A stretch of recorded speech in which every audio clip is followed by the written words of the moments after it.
The Book of Useless Information. This is a bathroom reader I found at a thrift store a while back, and I just think it's fun. Chock full of fun facts. I love to read you some of them, including, did you know that Reno, Nevada is Divorce USA?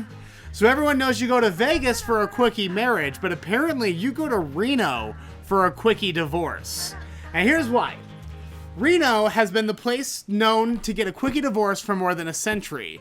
In the 1800s, many people sought riches in mining, agriculture, fur trapping, and other industries that spread from Nevada to California.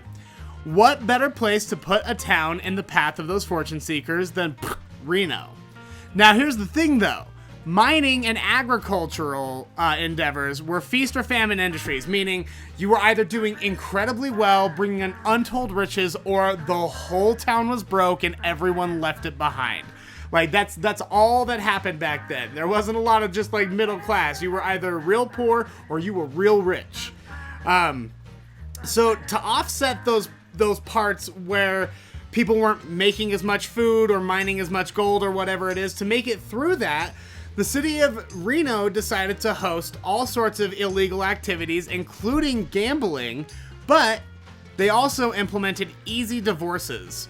In the 1860s, a Reno law called for divorce seekers to reside in town for 6 months and then at one point for a full year. So this might seem like a long time, but that's actually a lot less than most other states. Like, in order to get a divorce, you'd have to live together in other states for like years.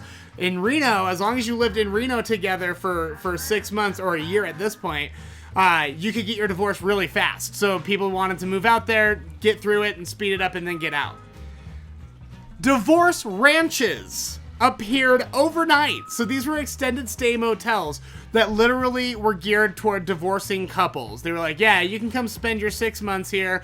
There's a little bit of work here. You can stay in the motel. We'll feed you or whatever. And then as soon as your divorce is over, you can move back to your home state and then like get on with your life or whatever it is you want to do.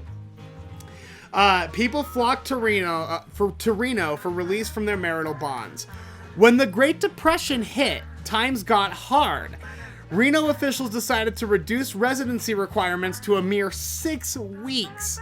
So their plan is like, okay, well, if we say 6 weeks, then we'll get people from all over rushing in here to buy things and, patronize our businesses. And it worked, because more than 30,000 divorces were granted in the courthouse between 1929 and 1939.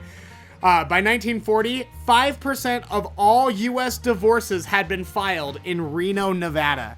So in a territory all the way out here, I think it was a state by then, but all the way out here in the western United States, there were cities all over, way more densely populated. It was 5% of all divorces happening there. To this day, Reno maintains a 6-week residency requirement. So hey, if you're looking for a quickie divorce, Reno is the place to go. Reno is also the place to go if you want to wonder, so this is what the worst place on earth is like.